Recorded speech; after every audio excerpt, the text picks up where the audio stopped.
Once again, and welcome to Module 4.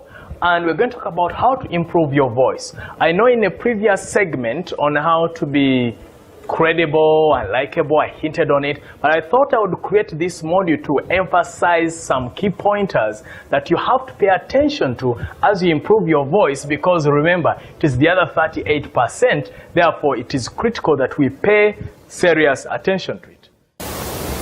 Now, here is the question for you. How do you feel when you hear a high-pitched voice? Something like that, and there is no resonance in it.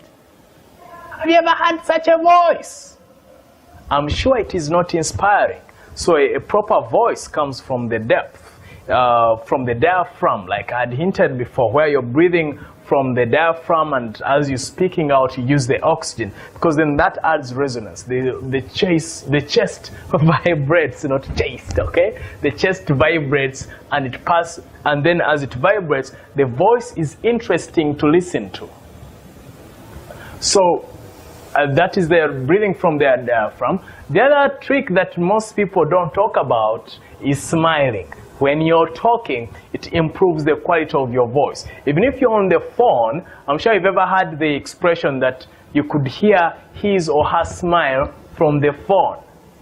What does that mean? See, when you smile, assuming you're on phone, the voice sounds more interesting to listen to. It is very exciting as I smile while speaking. And yet, if I'm very busy, if I'm very serious like this, it changes the tone and vibrance of my voice. But when you smile a bit, you notice it adds richness and vibrance to the voice, which is very exciting and interesting. So I want you to learn to smile when you're speaking. They are not only to look likable, but also as a way of improving the quality of your voice. And when you talk about voice, look at your voice as a music instrument, in that the ear prefers to listen to variety. You can imagine if I was hitting something and it is just one tone, no change, no nothing, no change, no nothing. It is not interesting. But when you see, now that bit of variety makes it a little more interesting, and that's how you want your voice to act as.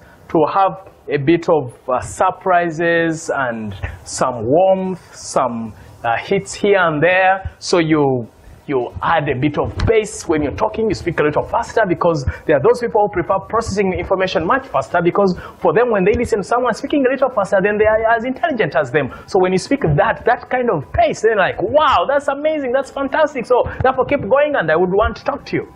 And yet there are those who prefer feeling what you're talking about. They prefer a slow pace, such that you're deliberate, so they hear each and every word. And if you speak a little faster, they will think you're lying or something. And there are those who prefer a moderate tone. The majority prefer a moderate tone. That's why I typically use a moderate tone. So because for people who are auditory, you see, there are people who prefer listening to things, they prefer a moderate tone.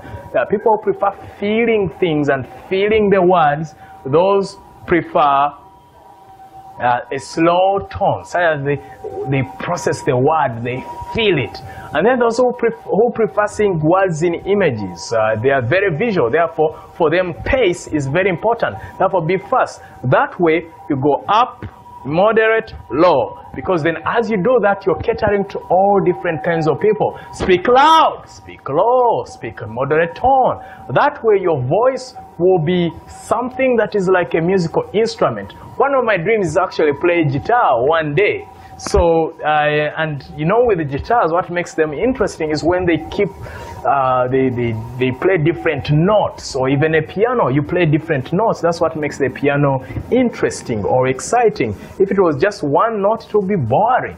Therefore, look at your voice as a musical instrument that has different notes and therefore appeals to different sensibilities and moments. And when you do that, amazing things will happen.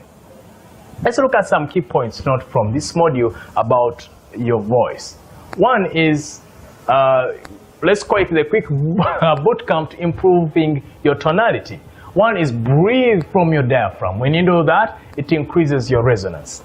Number two, smile. Because when you smile, it adds warmth to your voice. And people love speaking and listening to someone that is warm. And number 3, vocal variety. Make sure that there is a difference in how you speak. So the pitch, the tempo, the timbre, the pace is different.